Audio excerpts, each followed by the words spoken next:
What's good, everyone? My name is Casey Crutchfield, and welcome to episode 34 of Enjoy Life. Before we get started here today, please hit that like and subscribe button, and don't forget to leave a comment. But without further ado, my two guests here today. These guys are hard workers, great motivation, just a great outlook on life, and I'm truly blessed to be able to have them on the podcast today. Two good friends of mine. Mr. Ben, Rafe, how we doing? I'm good. Doing good, man. I really appreciate Absolutely. No, I appreciate you guys. Like I said, we were going to reach out, and I'm finally glad we can make this happen. But without further ado, we're all EDY people, so I figured we start from the kind of beginning. So, just tell us about, early kind of growing up. I know we all kind of knew each other, but, just kind of where that foundation, I guess, if that makes sense. Yeah. So, EDY, where we all kind of started knowing each other. Yeah.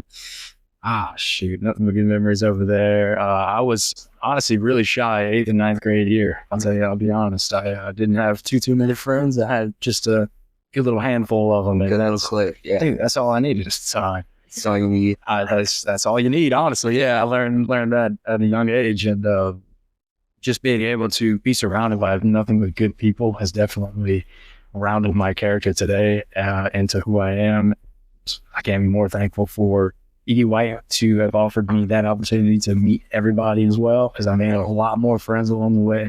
Was able to participate in football for 8th and 9th grade year, tennis for 10th through 12th grade. That was phenomenal. Nothing but good memories with, Ethan Song. Yeah, shout out to you. Dude, amazing guy right there. Pleasant sense today. He's so much better than me. And yeah, I think he just invites me out there just to have someone on the wall to hang. He kills me. But no, dude, EDY was great. Yeah, a lot of people. And that's another thing. One thing I'll say about EDY that I'll credit, it seems like after you graduate, those same guys that you were with, they always stay close. Our group of friends are super close. All of us that live here went to EDY, St. Joe, all of that. Yeah.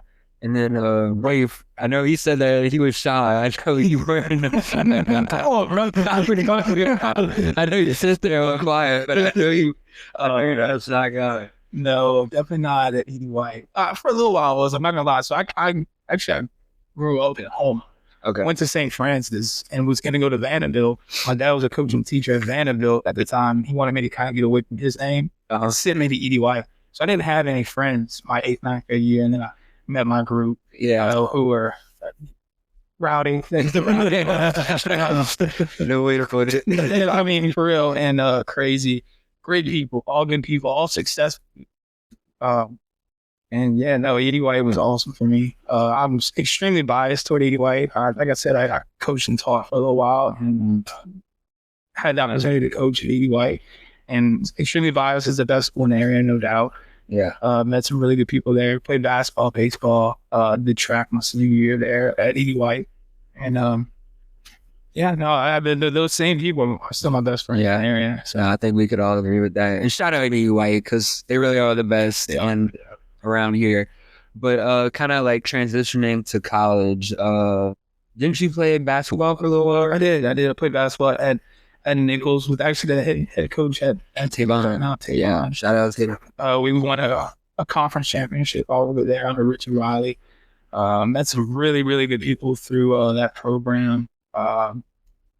It was awesome. I mean, it was a crazy journey. I know they're on this winning streak right now, but when I was playing, that was the first conference championship in I think 22 years. Yeah, at Nichols. So y'all kind of laid that foundation almost. You could say it. Yeah, we did. Yeah, that kind of winning type. I believe kind of. I hate saying. I don't want to be like. Now see story. Yeah. But no, we had an amazing group. I didn't play much. And those guys that were on that team, obviously Tavon Sadler, head basketball coach there, here now was probably the best player on that team. Yeah. And he was the glue of that team. So yeah, great team. Great team. And then you started off at Nichols too, right? Yeah, I did 4 years at Nichols. Dude, Colonels should get you right, just like you right. No, I did 4 years at Nichols. Got my business degree with a minor in pre-law. Actually, E.D. White, I don't know if y'all remember, they had a career day. So at career day, man, I was like going back and forth to just everything they had there, and nothing really stuck out to me. And I got to the end of the hallway. It was in, I think her name was like Miss Lacerda, the religion teacher. Okay. Into the hallway, man, I see like one final poster, and it said it was a turn, I think. And I was like, you know, they make a good bit of money. Let me go see what they're like. So I walk in, and it's Woody Falvey. And you know that Woody, dude, he was awesome. He's stuck in my head to this day. I bet he could. He's such a nice guy. Dude, it was just so awesome because, like, out of all the professions, none of them really seemed like they really loved their job. Kind of had like a personality maybe similar to me, but like he just like checked all. Sounds yeah, that's good. Like what is this guy? Yeah, what's he doing again? Real stuff. I was like, let me check and see what it's like, man. Yeah. So went to Nichols with that pre-law minor for the sake that I think I'm gonna go to law school one day. Yeah. And it prepared me a little bit for it, but in all honesty, dude, there's not too much that can prepare you for law school. Yeah. But besides that, like the Nichols journey was awesome. I was on the orientation team, so it was like the team that kind of money too for me. Yeah, dude, make a few dollars sitting on there, and you get to meet everybody that's coming into Nichols, and it was great to be able to get that connection before they came in, just to kind of give them like a vibe of like, hey, this is what Nichols is like. Like, here's what the people kind of we represent. It was a very like diverse group of us. Tate and I were on it, but so it was like Colin DeSandro, yeah, Colin Toots, not Colin DeSandro. Colin. Yeah, right. I think they both were. Yeah. But yeah, man, dude, and it was just so nice to be able to see everybody coming in and give them hopefully the 4 years and however many years they have in Nichols. Yeah, the journey they want. And I'll say one thing about Nichols. I don't know how y'all feel about this, but I don't think I would have been good at like a LSU or something. One, you know, just because of all that's like out there. And then I don't know how I feel about like big classes like that. Like I feel like you don't have that like connection with the professor, I guess. Like if you really need something, like it's really like. Well, I needed it. I mean, like, yeah. The reason I got into it, so I got my bachelor's at Nichols, and then I immediately went to Hopkins for my master's degree.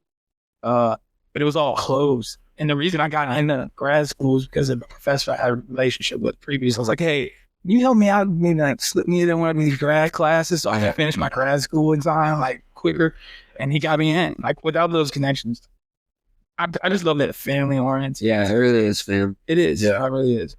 And so I do band, you know, for all through high school. Rafe, you were older than me, so like, you know, I just saw that wild side. Like, it's this guy. But we actually met in a psych class, straight girls. We'd always get those done, finish early, get out of class early. Well, but obviously, you know, throughout y'all college days, y'all kind of tied in. So how did that like friendship first start? Man, it started. I think you were proud of it. I was close to about to graduate. I was close to finishing because I was pushed back about a year. I joined in the military. Yeah. Oh yeah. Went off for a little while. I want to speak on that right quick. Nah, on that experience. I want you to speak on it. Yeah, speak on it. It's good stuff. So basically, you know me as this wild guy. Yeah, from college, yes. And my early years in college, that was the same thing. I was wild. I was going out every night. Literally, it's not good. I don't do that now. Yeah, no, I don't. But I was wild, and you know, like I said, I played basketball. Our coach left at the South Alabama. We didn't really have a coach for a little while, so I kind of I stopped going to class and started. I flunked out of Nichols, and I was like, man, like I need to do something with my life. Like, I need to fix something, figure something out. I needed somebody. Like I needed a kick in the shit. Yeah, I did. I needed a kick in the ass. And man, I always thought those military guys, I always thought that was so cool. Like, so I went to the recruiting station and said, hey, What's the quickest ship out date? What job is it? I'll take that one. Sign on in on a contract in a month, shipped off. I was gone. Went to boot camp, did really well at boot camp, and got into some leadership roles at boot camp, and finished. I was put up for Soldier of the Cycle, which is huge. There's hundreds of soldiers, and they picked like 5 guys. I didn't win it, but I was a top 5 soldier in my class. That's still, yeah, it was awesome, and I came back with that's what laid the foundation, to my discipline in life. yeah. Like I said, my GPA was below a 1 point. I didn't have a 1 in front of my GPA. I came back, finished my bachelor's with 3.6, and then got into grad school, finished with 3.6. So that's what laid the foundation. Yeah, and that's great. I mean, that's one way to get you straight. It worked. It did work. Yeah. And then, so I guess that's kind of how that started. So, the gym, right? That's kind of how y'all. That's how you. Yeah. Exactly. It was kind of like you. Shout out the wellness too. Hey, the local gym. Yeah. It wouldn't have happened without it though. Yeah. Because like you were saying, Rafe was older than both of us. Right. And being 2 years. I think 2 years. Yes. Yeah, 3 years older than me. Yeah. So I mean, even then, like I was never really close with Rafe in high school. Of course, I knew of him just because of like who he was. And dunking on, he probably just reaches up like this and dunk. But yeah, I didn't really know him in high school, and college rolled around. Still don't really know him. And I think just one day we started like seeing each other in the gym. And I eventually started just like talking, and I think maybe getting a workout in here and there. December of 2020 or 2021. Yeah. It was probably 2021. I got into the gym 2020. Yeah. So, okay. So the year after, we kind of just started, getting along, and eventually we were like, dude, let's do a marathon one day. It was like on my bucket list, and it was on his as well. Screw it. Like, let's do it. So, we were like, let's train for it, we'll give it like the Christmas break, and then we'll start like running and this and that. And I think he brought it up. It was like, let's just do it. And let's just do it. Y'all run a lot? And No, we didn't run. We never ran. Yeah. not even like boot camp. Y'all. I mean, we'd run like, I got back and I didn't run. I lived this, like I said, in 2020. We're going to a buddy's gym, and the only reason I kept living is this board, and these guys are to keep their list of like maxes. I was at 6'4", 175. Yeah. And I was at the bottom of every list. So the reason I kept lifting was because I wanted to be all those guys. That's how I got into lifting. I stopped running. It was all lifting. So, Okay. yeah. And running for me, like I never a big runner, man. Tennis was the most running I do. Granted, that is like a good bit of running, but like second high school ended. Yeah. No more running. No. More extracurriculars. I don't run. The most I did was probably like 2 or 3 miles leading up to that marathon. Yeah. And yeah, I was dumb. I was dumb. And we woke up the next morning running now. Yeah, that we just signed. And so, kind of tell me about that like process, like that training process, and like what's it like in the slums, man? Oh, man. Tell me about that. Yeah. I mean, we didn't train. Yes, the first Advice number 1: Train. train. It was probably. It wasn't the most brutal. But how many miles? Sorry, I'm not. So a marathon's 26.2, and that's where we'd start. So December of 22, I believe. Now, this is in 2 years since we started running that, or January of 22. That's where we started. We had no miles really, or no training prior to January or December/January of 22.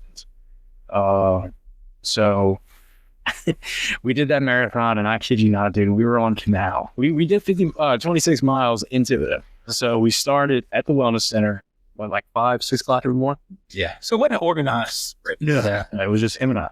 And he I ran. feel like I always see you, at least see you running.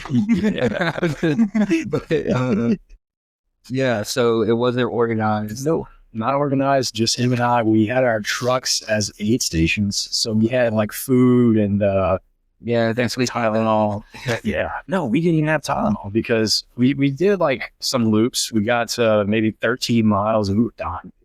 And we were halfway tops. Yeah. our bodies felt like Mike Tyson punched it in every area possible. Okay. And that's solely due to the no training, like no training, improper breathing, which is something we've learned over time. Shoes play a huge role. What's your favorite shoes you used? I like Brooks. Yeah. Hoka's. You like the On Clouds? I love On Clouds, man. That's what I run with, On Clouds. Dude, I've got the Cloud Monsters, they're called. Love them. They're meant for the longer distances, so anything above 10 miles, I'll put those on. The Cloud Surfers for anything lower than 10 miles. We just got them recently. Amazing. On Clouds. Please. I was about to say. I mean, these are some dogs right here. Pick them up. But, speaking of dogs, do y'all see some dogs when y'all are running a marathon? Like some just people that are just like locked in. Like obviously I know they got some people who are like into They're in like legit races. Yeah. We sign up and there's guys in front of the corral that we'll never see again. Yeah, so these other races that we run, but anything above 26.2 is called an ultramarathon. And those are the races that we run. And every single person that signs up for these races, they're all dogs. There's not a normal person in the group. I guess not a normal person would be. That's not. They're all dogs. So, and then I'm just asking this because I see this on my phone sometimes. Do they have people like on the sides like giving y'all stuff? Like I always see people handing out like random things. Like it could be pickles, it could be beer, donuts, all of it. It's all like trying to give you some quick carbs or quick sodium. So pickles, great, and so beer. I've never really understood that one. I think that's more towards the head. I don't know. We had this one. Shotgun at every 8 station. Ryan, Yeah. He was shotgunning. He was running 30-something miles, and he's shotgunning beers and slapping the wine glass, chugging. I'm like, dude, we got 30 miles. I was like, what are you? He finished. I mean, that was good. No, It was a dog. But yeah, pickled everything. Yeah. wow. Calories. Yeah. Calories. And that's crucial to have. Yeah. And one thing people may not talk about as much is like the stomach problems that some people may get. Like all that food, you're just digesting, and then you're constantly running. So your stomach's just going like up and down and up and down. Wow, dude, there's a pain in your stomach. Couple yak sessions throughout the race. I'm good. My stomach. Mine gets messy. It's like I can't stop it. And I mean, I would definitely run 10 miles probably. So, and also, do y'all like have a pace or is it kind of zone 2? It's heart rate for me. I try to say a certain heart rate zone. Not during races. I mean, we kind of just go. But training zone 2 is pretty, which is lower. It's weird. You run slow to get faster. It's a weird thing. So I try to keep my heart rate in a certain zone. It's pretty boring stuff. I'm actually interested. Actually, and what were you saying about the breathing? Like So Andrew, he does podcasts as well. He's like a neuroscientist. I feel like I've definitely heard of him. So he, I listened to him one day, and he was saying to try and like lower your heart rate. You can actually do this technique where it's like a double inhale. So it's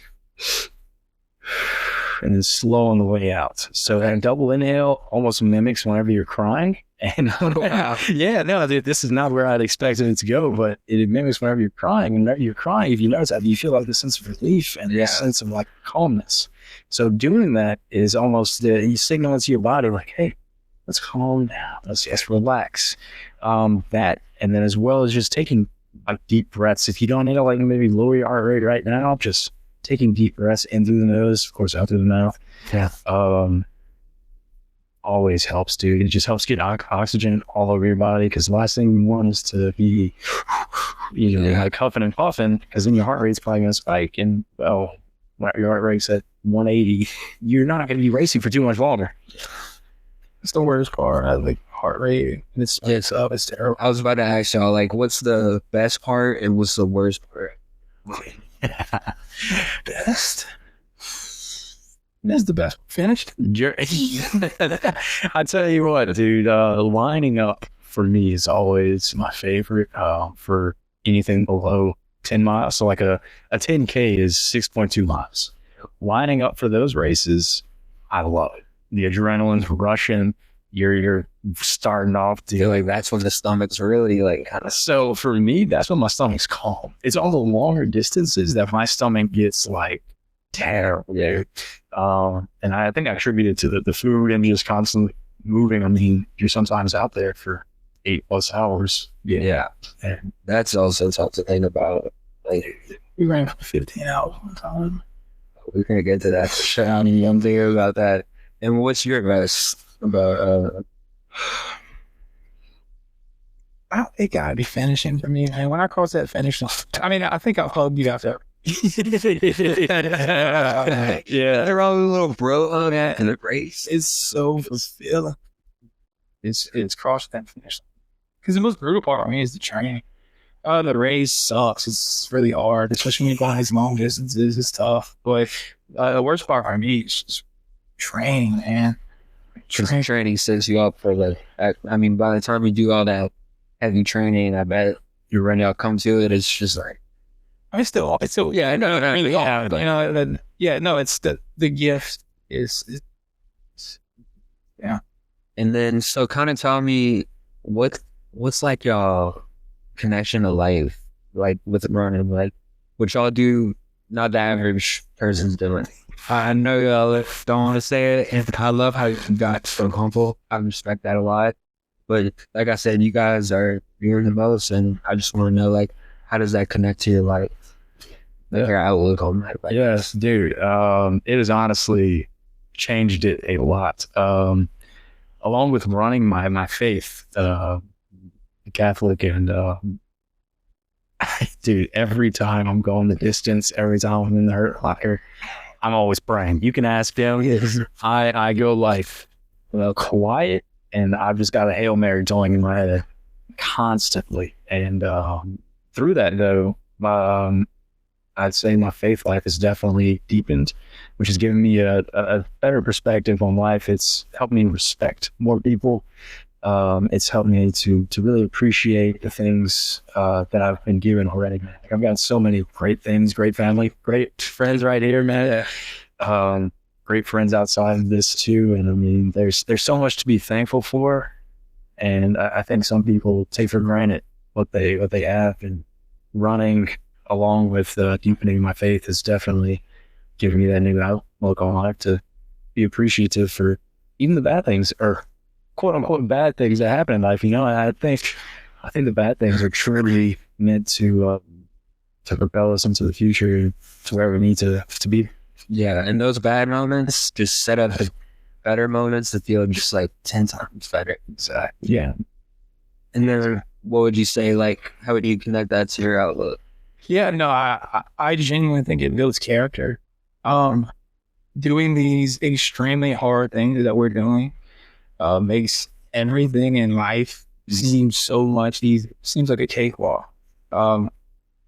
I previously, you know, I've had bad anxiety in my life before, and I think running is it's good for my anxiety. It helps. It's something that really does help me. It makes those things like, oh, I gotta pay the bills, and at this time I gotta be here, and this time those things that are just fogging up my head, it just makes it seem so much easier. Like if that makes It makes perfect sense. Like, because when you're running, you're just kind of in your own zone. Like, I guess everything around you, like you said, like, because I feel like I have like anxiety sometimes too, and like it almost fogs your brain sometimes. it does. So I guess by running, you know, it kind of keeps you grounded, keeps you. Especially when you're running, I'm sorry. Especially when I'm going, you know, these long distances, I'm not worried about paying bills.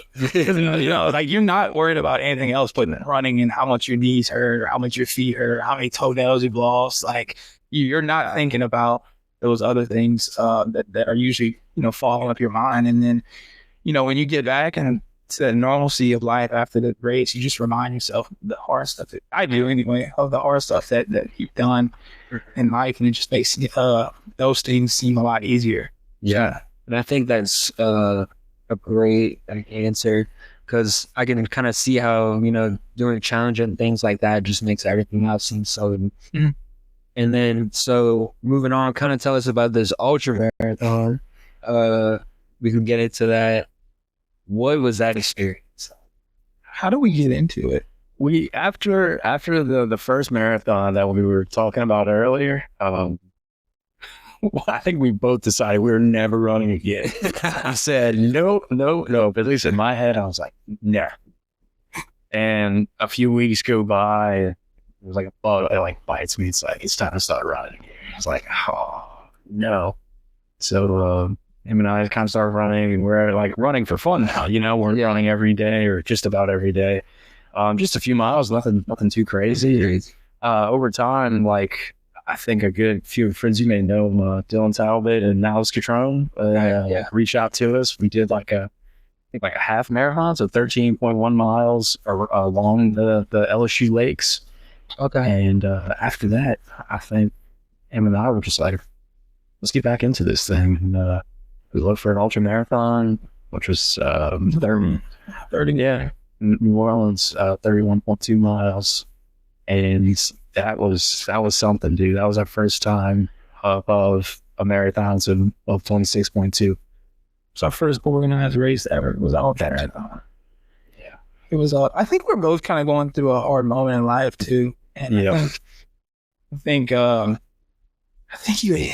I was like trying to get you to run, and then you were like, no. And then you called me one day, you're like, hey, you want to run an ultra marathon? I'm like, yeah. And I'm like, when is it? And you were like, it's in 2 weeks. Yeah. I'm like, oh, so I can't train for this one either. So I had 2 weeks. We both had 2 weeks to train for the ultra marathon. And that race is awesome. That's my favorite race by far, that Boston ultra marathon. It's beautiful. It's a beautiful thing, flat. That's the most important thing. No hills, it's flat. Yeah, so I was about to ask you about that. Like, I'm guessing terrain plays a huge part. Huge. I thought I saw in one of y'all's stories something about mud oh, yeah. Can y'all, was that from that marathon? No. That was the next one that y'all did. I mean, we've done 4, 5. I just ran out. You ran out midnight. Yeah. Either way, that was from a different one. We, Alexandria, Louisiana, up north to Italy, which I never been to Alexandria. Yeah. I didn't know. No. We didn't know. It was like it's in Louisiana. It should be flat. Exactly. It was in the middle of the woods, too. We never ran in the woods. I saw that, like, the shoes were cooked. Oh, well, everything's cooked. My legs were fried. I'd stand still. This was probably like a third of the way through the race. I'd stand still. The world was like going in and out. And I was like, what is going on, dude? That's the runner's high. And we rushed to some guy to that aid stage. I described what's going on. He's like, look at your legs, dude. You're fine. Keep going. I was like, what?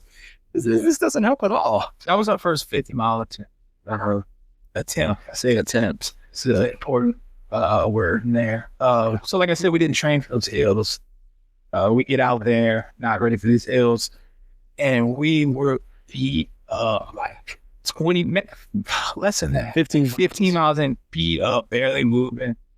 Shout out to Scout Macy, by the way. So we had my sister and my girlfriend came out and helped us out. Shout out to them. Yeah, they were also on that race. They helped us. That was good. We ended up going 45 miles before the race director literally like had to come on. We were like, and then people all the way through this trail. He was like, dude, y'all have to stop. Like, made us stop. Yeah. So, but because of that, he was like, I need to do it again. Like, I need the 50. And in my head, I'm like, dude, my body's beat up. Like, I can't do it. So like a few days, maybe like weeks go by, and he calls me again, I think trying to like get me to do it. And I'm like, how about this? You hear me now. How about we do it around Tibbettville? And he's like, I forgot your exact response, but I think it sounded like on board with no, I wanted to be official. Okay, yeah. But I was like, okay, so how can we make this an official race? Yeah. And it was one of us that it came up with the idea of like, how about we get some of our friends to come on here and maybe run with us and like make this thing happen. We can do 50 miles around Thibodeau. We can have Macy and Scout and your family, your girlfriend, amazing. They support us through everything we do, and especially that. They live not too It's only right under the whole. Yeah. Shout out to mom. She Shout out the whole family. Shout out the whole family. Support system. And Rafe kind of just took it into his hands. He's like, yeah, let's do it. And we created the website. He got the American Cancer Society to be able to we can donate. Yeah, so I was gonna ask about that. I saw that. Yeah. No, it's like Tell me about that. Yeah. Ben's idea wanted to run the race around Thibodeau. I wanted to be official, so we both kind of decided, hey, I can do this and make it official. A week's notice. Okay, so we had planned to run this. Like I'm saying, I don't know the exact day. They said the call was on Monday. The race was on a Saturday. So we had about a week. And I just spit out a website. I create a website. I call like Ultra Sign Up, which is like the official race status races for these ultra marathons. Got our race put on there. We had over 30 participants sign up in less than a week. We had 4 people go ultra marathon distances. We had multiple people break their personal record running, the farthest they've ever ran their entire life. Yeah. Solly B ran 15 miles. Yeah. Will do going, ran 10s. We had guys who've never ran their life run almost happening. What our above happened. That's great. And we've raised over $1,000 now in less than a week to the American Cancer Society in honor of our grandparents who both passed away due to cancer. And that was the most meaningful race I've ever ran and probably will ever run. And we plan on doing it again. But yeah, that was our 50-mile attempt. We did it on our own support system, our own Ground. flat as can be. Our own support system, our own people. Thibodeau. Great place. So yeah, we ran around Thibodeau for 15 hours. And you got it though. Yeah. Finished 50 going out. 50 miles, man. And tell me about that, because you said that's the best part. Tell me about how you finished, because obviously I know you have to think about the Alexander. Y'all said 45. Yeah. Coming a little bit short. And how did it feel to finally get that fit? I hug you. There's a video of me hugging Ben. I was, I'm not gonna lie, I was close to crying. If you would have told me 3 or 4 years ago that I would be running 50 miles with Ben Grow, I would have laughed. I really would have. So it was extremely rewarding, and the fact that we did it, in honor of our grandparents, that's what made it so rewarding. And raised over $1,000. Yeah, and it was extremely rewarding for me crossing that finish line. So that's probably one of the top moments in my life. So yeah, it was awesome. And then just remembering along the way, like whenever we were hurting, whenever we were in pain, it's like we're doing this for them. We're just asked for They're an absolute guy now too. Oh no, absolutely. It's if I could be half the man my grandpa was, dude, that's all I could wish for. And he's definitely up there guiding us. So was your grandma? Yeah, my grandma was what as well. I just kept thinking about what she would be saying while I was running. He's so stupid. Like calling me.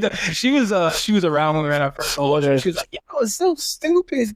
She was like, what she actually told me? She said, "Y'all need to find a way to raise money. So I gotta do this."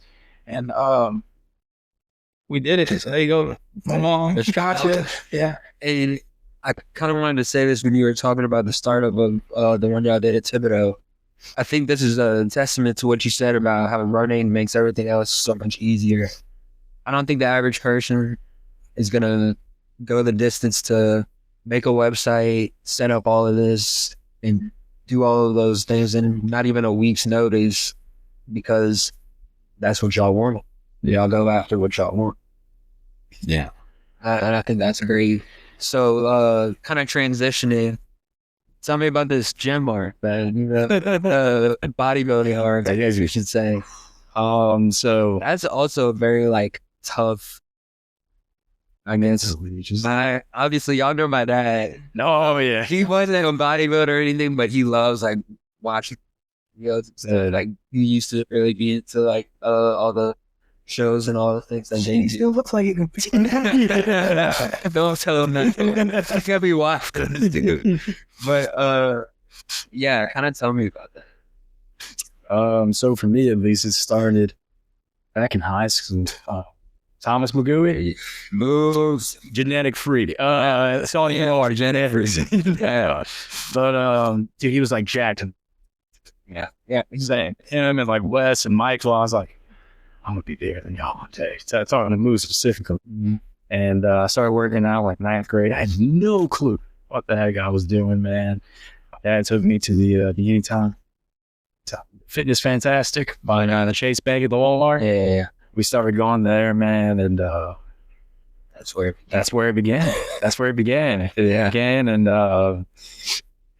I started off like every other guy, not doing legs. I just did straight upper body for a while, trying to get the arms to get a little bigger, the wet sleeves to fit a little tighter, you know.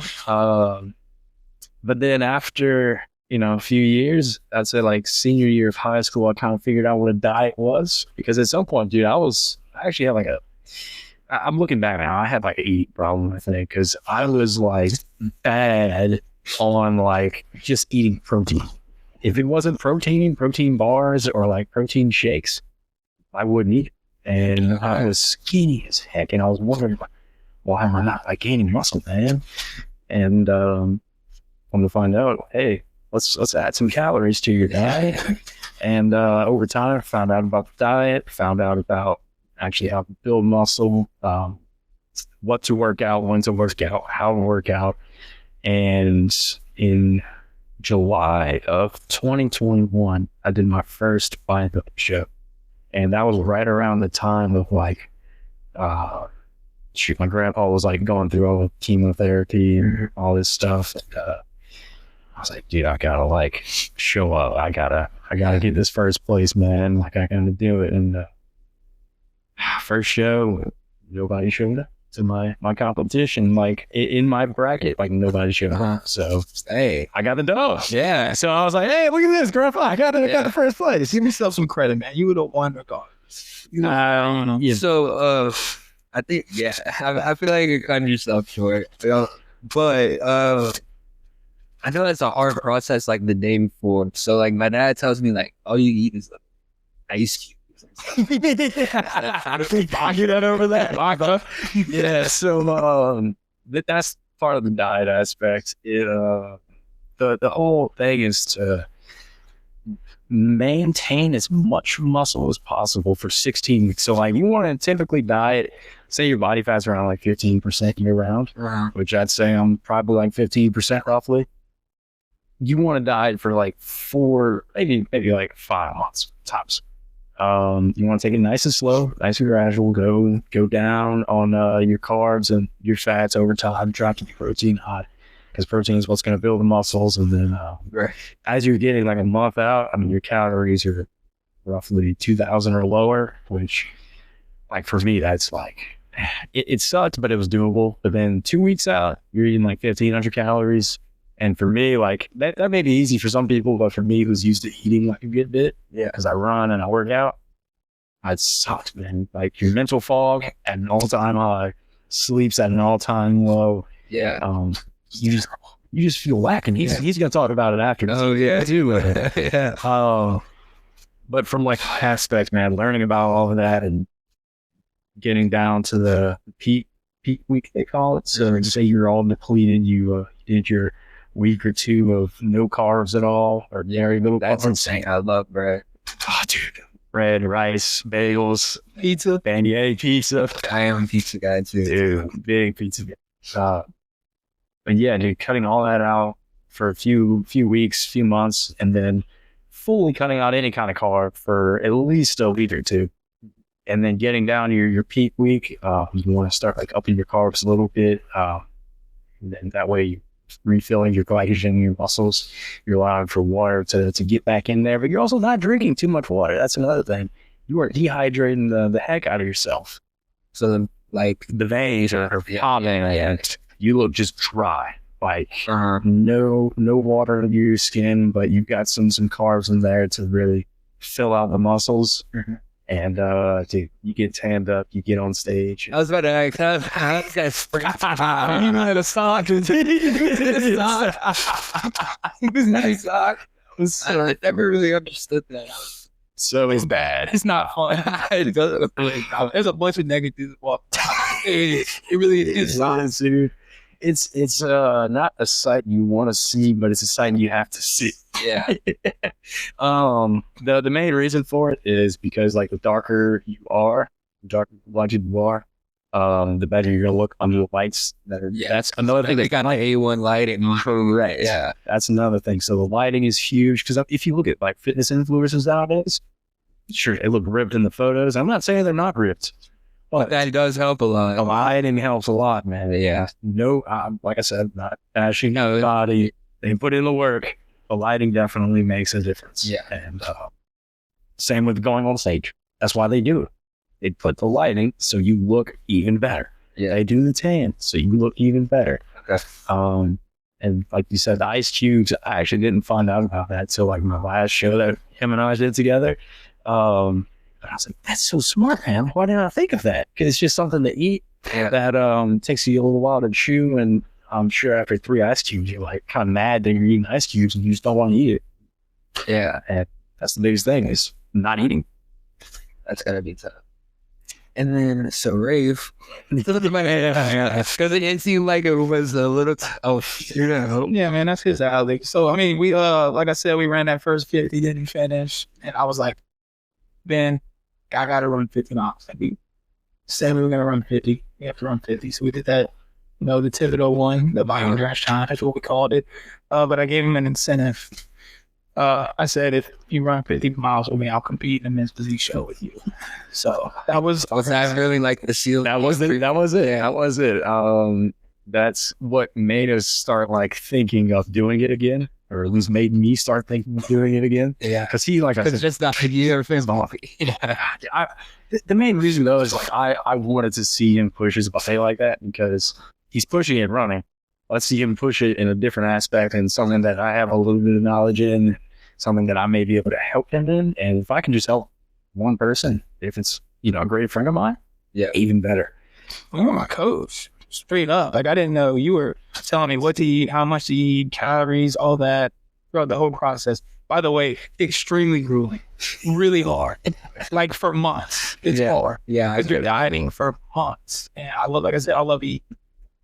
And when I'm running 50 miles, I'm training for a 50-mile race. Calories don't really matter that much. Like, you're gonna burn the calories, but when you're competing, like you're going to be prep for a bodybuilding, so you have to weigh everything. You have to macros everything. Crazy. Peak week, terrible, miserable. My girlfriend was literally like, I cannot wait. I was just like, I was a little. It's like your girlfriend's so much at rest. She is hot. Put her through so much, and she's so supportive. She's so supportive about everything that I do. But it was brutal for her. I was a literal walking zombie. I didn't want to talk to nobody. Stress off at everything. Yeah, no doubt. And super rewarding again. I got on that stage. I was literally shaking. But before he hopped on stage, actually, he was like quiet. Dude, he was like, I don't want to do this again. This sucks. And dude, let me tell you, the second you hop off that stage, you can hold. Yeah. And what happened after you hopped off that stage? I want to do it again. Terrifying though. This was not a small show. It was. Yeah, I was about to say, was it a big crowd? It was the largest show in the South. Yeah. It was a packed, like a 2-3-story theater full of people taking pictures. Yeah. I'm like, you're up there by yourself for a while. Yeah. And you're like, you got to get on the different poses. Yeah, and you're dehydrated and you're malnourished. I mean, you get the carb up, which is great, but you're dehydrated. So you're like, even if you're not flexing, you're shaking. You just dehydrated. I mean, we probably drank a bottle of water the day before and some vodka to dehydrate us. That's another like secret I found out is taking a shot the night before kind of helps to dry out. I don't know how it works. Smart. Yeah, I mean, a shot's a shot. Yeah, we were really good. I think we were almost drunk after taking 2. I think we were actually. Yeah, I think I mentioned like, hey, you want to? Yes, let's go hit them. Screw the show. So let me ask you, what was the first thing John ate after pizza? I kind of figured you pizza. I ate a whole pizza, the whole thing. What's like right after you got off stage? NBR at Schlitz and Giggles. Towards some big pizzas, huh? I tore it up. I felt terrible after. Like, stomach. But it didn't matter. No, it was No, it was worth it. What you ate? Crumble cookie, man. I had a 12 pack with big old crumble cookies. I didn't eat them all. I was Say them cookies. no, those I can't say nothing. I ate a whole pizza. Yeah, I'm not gonna lie. They have good cookies, but I don't know if y'all ever been Caroline's cookies. I heard. The best. Yeah. I think it is. No, that Rouge Factor isn't Lafayette. Yeah, There's one right outside my park. Next time. Hit it up. yeah, no. And it's some chick who like went to LSU or like Lafayette. Start making cookies. They're good. Yeah. Yeah. You get ice cream on top. Probably can. I like You ever been in Insomnia? it's some. Yeah, it's good. I actually think it's I've never visited. So Crumble's just like the cookie's so dense. Like, it's, I mean, that's some people's like thing. that's all I had on my mind because like at the time I didn't know if Caroline's cookies.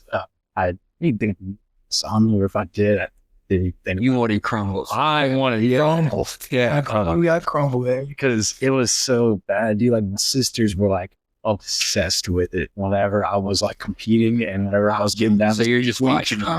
they had, and I brought her, like Christina, which is my little sister. I brought her to crumble, and I smelled in there. I was like, dude, that's torture. That is torture. No, I'll tell you what, I did it to myself, but Teach you willpower. I'll tell you that. Yeah. Well, a few vacations at my brother. That took a lot of willpower for you. I went like a week before peak week too. Yeah. We were at the beach and my girl was drinking and her parents were drinking. I felt so bad too because I want you to hang out with us. I was like we're doing crunches on the beach. like what is this? The parents were like, what is this dude doing? What's this issue? But just kind of like as a whole, like transition, all these things out there. What's your biggest takeaway? Just from it all. I'd say consistency. Consistency is probably the biggest word under there, and that goes for working out, running, my faith life, relationships. It's taught me to enjoy the easier times because I'm not saying those are like hard times, but like I put myself through that kind of pain, and then I'm like, while I'm going through, I'm like, man, I can't wait to get on the couch. I can't wait to hang out with my girlfriend. I can't wait to just chill out and enjoy those times. Right. Yeah, I was kind of gonna say the same. My word was gonna be persistence, which is the same thing. Yes. Consistency. I'm glad I like persistence. Yeah, no, it's the same thing. Enjoy the good moments and embrace the suck. Is important to me. And inspiration is another word that comes to mind. We don't have this crazy following. I wish we did. But we have guys and girls too who see us in the gym and say, hey, like I listened to this podcast that y'all on and it inspired me to do this. I saw y'all did this. And it's a small group of people. Like I said, typical, everybody knows everybody. Yeah. And that is so rewarding for me. Yeah. Like when people walk up to me and like, hey, I saw you did this. I'm going to go run a 5K now. Like that's so rewarding to me. Like just the small amount of people that we've somehow touch in a way is so rewarding to me. Yeah, and I think if you touch one person, like just all it takes is that one person. One. And then what would be y'all advice to anyone, who wants to get into running or anyone who wants to get into weightlifting? I'd say just do it, man. Just start. It's the simplest thing, but I kid you not, the second you start, it always becomes easy. Once you get the ball rolling, it'll keep rolling, man, and it compounds. You're not gonna see results overnight, but if you look down 3, 6, 9, 12 months down the road, and you look back and wow, I'm happy I did that. And it teaches you not just to be dedicated there, but to be dedicated in other parts of your life. Yeah, I mean, I was gonna almost the same. I was gonna say, don't talk about it, be about it. I talk a lot about front loading in life. because I don't want to be 7 years old and be like, hey, I wish I would have ran 100 miles. I want to do it right now. So I call that front loading, and I think that's important in life. Do it right now. Yeah. Don't talk about it, be about it. And don't let failure keep you down. We failed multiple times. We failed our first 50-mile attempt. Yeah. I just tried to run 60 miles 2 weeks ago. Failed. It was a miserable race, but failed. Like was done. And then we're trying to run 100 miles now, and I'm not letting that failure of that 60 miles scare me and say, oh, whoa, like I'm not going to try to run 100 miles now. So don't let that failure scare you and push you up your goals. Yeah. And so before I get into my last question, we forgot to kind of touch on this earlier. The man who is like the biggest example of this, David Goggins, commented on it was a story, yeah. Yeah, so it was a pull-up? Yeah, I think it was a pull-ups. How many pull-ups was it? We did 1,000 in 5 hours, a little bit over 5 hours. That's insane. In my head, like 1,000 pull-ups, like, I don't know why, it just doesn't seem like a lot, but then you start doing it and you're like, whoa, wait a second, dude, because like our forearms were in the workout, our backs, our biceps, his mom came, like, taped our hands and everything for the calluses. So random wellness. Yeah, so he was walking by, like, what are y'all doing? Open doing 1,000 pull-ups. Yeah. Like a board, like counting our pull-ups.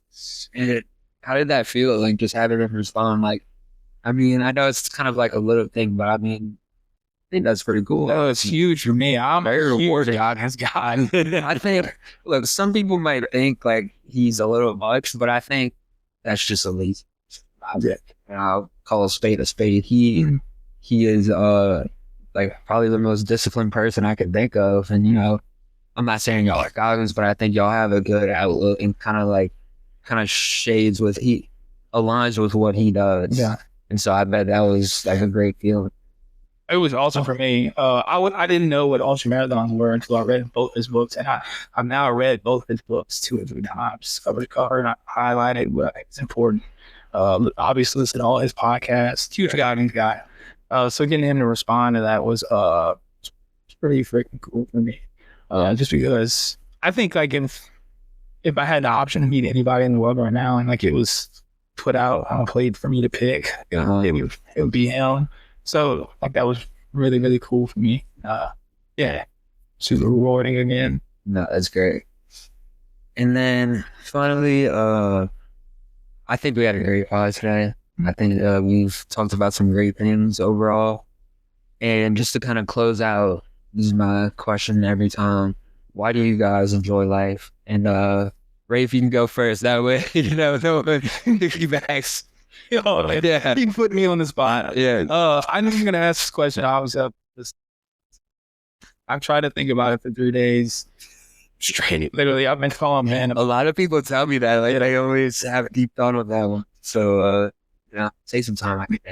No, you all good, man. I've thought about it, and there's this quote that sits in my head. I heard this when I was dad to that is a few narratives. My favorite basketball player. Love never fails, character never quits, and patience and persistence, dreams do come true. So I think the reason I enjoy life is because of the loved ones and my support. And the pursuit of something bigger in life. That's so awesome to me. And just to piggyback off of that quote, my loved ones are my foundation. My character is my pushing. It's what's pushing me in life. And character. What if I said love, character, persistence? Oh, and persistence is the key to life. So I think those are the 3 ingredients in life that really is what makes me enjoy life. So yeah, it's awesome.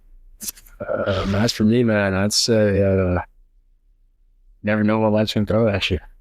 Day in and day out, you've always got to react, and how you react is how your world's going to shape around you. So, because of hard times in my life, I've grown closer to God. Because of good times in my life, I've learned what love is. I've learned how to take care of someone. I've learned how to take care of myself. And, yeah, man, just faith and never know what's gonna happen. Just knowing that you'll always be where the good Lord wants you to be. Yeah. That is true. God is so good. He is. But guys, thank y'all so much. I have a feeling this won't be the last time that I'll hop on the pod. Right, and be all I think maybe we give y'all some time to do some more MMOs or 200 hours, whatever y'all want to do. We can come back and talk about it. Yeah. But I just want to say you guys are some great role models. I'm sure the younger people watching this, so these guys are awesome. Y'all are good guys to look up to. Like, y'all are grounded. Y'all have a good mindset on life in general. And I think it's important to kind of have a mindset that y'all have. You know, y'all are, I feel like I like to call it the chase. You know, y'all are always chasing after something. And when you're constantly chasing for something, you're constantly improving yourself and getting better and better. And I just give y'all all the credit in the world, man. Y'all are some strong-minded guys. And it was honestly a blessing just to have y'all on, man. I truly appreciate it. Thank you for having us on, man. And it's a blessing you're doing this, right? You know, you talk about our dedication and consistency, but look at you too, right? Yeah. You've got this whole setup. You've got numerous. This is the 34th episode. Yeah, 34. I mean, dude, you know how many people actually do 34 podcasts? Yeah, there is A very, very slim amount of chance. Once you get 20, you are part of. That's a 1%. I heard that on some other podcast actually. I listened to a good bit, and dude, it's phenomenal having the opportunity to be on one and to hear you say that we can be a role model to other people. You can too. You are doing all this. This is definitely gonna speak to somebody, whether you know it or not. Right. Yeah. I think you said it better. I really appreciate you having us on. It really means a lot. no problem, man. Trust me, we're gonna run it back. I mean, after that 100-mile one, you can. That sounds good. But with that being said, we're gonna wrap up this episode, guys. Thank you so much for watching. And I guess that's another day, man. Just stay strong, keep going, and don't be afraid to try something new. Just throw yourself in there. Once you get started, it gets a lot much easier. But once again, thank y'all for watching. Love y'all. God bless. We're out.